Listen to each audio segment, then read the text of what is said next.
हरे कृष्णा।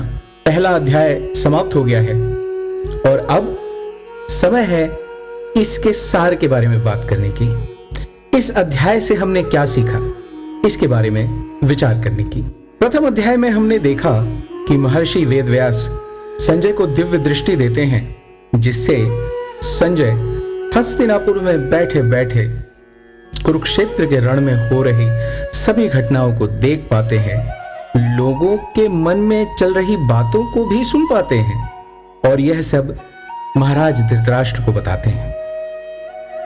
पहले अध्याय में 3 मुख्य बिंदु हैं जिस पे ध्यान केंद्रित करना बड़ा जरूरी है। प्रथम, महाराजा धृतराष्ट्र का निष्पक्ष यानी तटस्थ न होना। एक राजा के रूप में उन्हें निष्पक्ष होना बड़ा जरूरी था। द्वितीय बिंदु, अगर हम दुर्योधन की बात करें तो दुर्योधन प्रथम अध्याय में एक कुशल रणनीतिकार और कूटनीतिज्ञ के तरीके से उभर कर आते हैं। जिस तरीके से उन्होंने अपनी सेना का मनोबल बढ़ाया, यह काफी सराहनीय था। तृतीय, गीता का उपदेश प्रभु श्री कृष्ण ने ही क्यों दिया और इस उपदेश के लिए अर्जुन को ही क्यों चुना। पांडवों में धर्मराज युधिष्ठिर भी थे, परंतु प्रभु श्री कृष्ण ने यह उपदेश अर्जुन को देना तय किया। ऐसा क्यों हुआ? तो प्रथम बिंदु है महाराजा धृतराष्ट्र का निष्पक्ष न होना। एक राजा होने के नाते महाराजा धृतराष्ट्र का निष्पक्ष होना अत्यंत आवश्यक था। एक राजा के लिए उसकी पूरी प्रजा एक समान होती है। वह परिवार के मुखिया की तरीके से होता है जो सबको समान तौर पे रखता है। यहाँ पे राजा धृतराष्ट्र के बारे में कुछ चीजें जानना बड़ा जरूरी है। महाराजा धृतराष्ट्र और पांडु दोनों राजा विचित्रवीर्य के पुत्र थे। राजा धृतराष्ट्र अग्रज थे और पांडु अनुज थे। जब महाराज विचित्रवीर्य का देहांत हुआ तो जन्म से अंधा होने के नाते धृतराष्ट्र को राज्य न देके पांडु को राज्य सौंपा गया और उन्हें राजा बनाया गया। पांडु को एक श्राप था जिसकी वजह से उनकी अकाल मृत्यु हो गई और पांडु से 5 पुत्र हुए जिन्हें हम पांडव के नाम से जानते हैं। धृतराष्ट्र के 100 पुत्र हुए जिन्हें हम कौरवों के नाम से जानते हैं। कौरवों में ज्येष्ठ थे दुर्योधन और पांडवों में ज्येष्ठ थे युधिष्ठिर, जिन्हें हम धर्मराज के नाम से भी जानते थे। महाराजा धृतराष्ट्र ने पहले श्लोक में कहा, धर्म क्षेत्रे कुरुक्षेत्रे समवेता युयुत्सवः मामकाः पांडवाश्चैव, यानी मेरे और पांडु के पुत्र ने क्या किया। यहां पे ये जानना बड़ा आवश्यक है कि दोनों ही एक ही कुल से आते थे, लेकिन महाराजा धृतराष्ट्र ने कहीं ना कहीं यह कह दिया कि मेरे पुत्र और मेरे अनुज जो कि मेरे नहीं हैं, उनके पुत्रों ने क्या किया। महाराजा धृतराष्ट्र हमेशा चाहते थे कि उनके ज्येष्ठ पुत्र दुर्योधन उनके जैसे तिरस्कृत न हो। वह हमेशा चाहते थे कि दुर्योधन ही राजा बने। अतः जब 12 वर्ष के वनवास और 1 वर्ष के अज्ञातवास के बाद पांडव जब वापस लौटे तो उनको दिए आश्वासन या प्रतिज्ञा के अनुसार उन्हें जो आधा राज्य जो वो द्यूत में हार गए थे, जो लौटाना था, वह नहीं लौटाए गए और राजा धृतराष्ट्र चुप रहे, मौन रहे। इसी तरीके से जब भरी सभा में द्रौपदी का चीरहरण हुआ, तब भी महाराजा धृतराष्ट्र और सारे सभासद, क्या भीष्म, क्या द्रोणाचार्य, क्या कृपाचार्य, सब मौन रहे। अगर धृतराष्ट्र निष्पक्ष होते और वह उस सभा में द्रौपदी का चीरहरण होने से बचा लेते, ये सब न होने देते, या यूं कहें कि उनके वापस आने के बाद भी यदि वह प्रतिज्ञा अनुसार उनका आधा राजपाट लौटा देते, तो शायद ये युद्ध कभी होता नहीं, न कभी युद्ध की जरूरत पड़ती। इसलिए उनका एक पिता न होके एक राजा के तौर पे सबको एक समान रखना बड़ा आवश्यक था, जो उन्होंने नहीं किया। दूसरा बिंदु, दुर्योधन की कुशलता।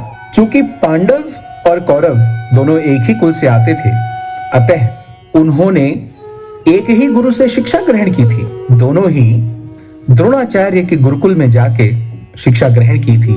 दुर्योधन यह जानता था कि गुरु द्रोणाचार्य और भीष्म के सबसे प्रिय शिष्य हैं अर्जुन। वह यह भी जानता था कि उसकी सेना में आए ज्यादातर लोग यह युद्ध नहीं चाहते थे। उन्हें ऐसा लगता था कि वह अधर्म के साथ है, लेकिन वह अपने राज धर्म से बाधित होकर उस युद्ध में आए थे।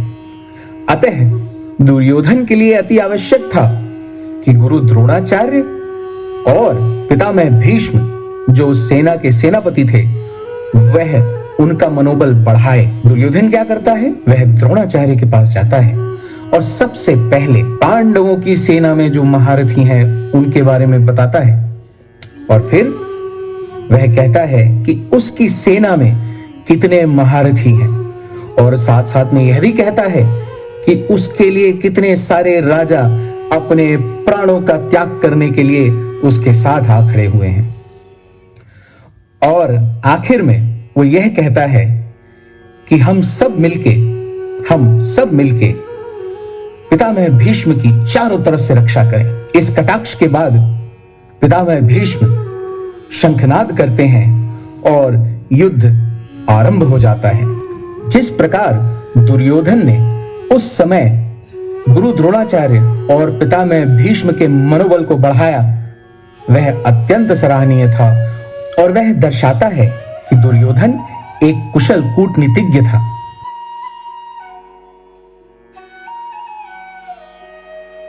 प्रभु श्री कृष्ण वह थे जो किसी के अंदर से भी शोक और शंका और भय दूर कर सकते थे।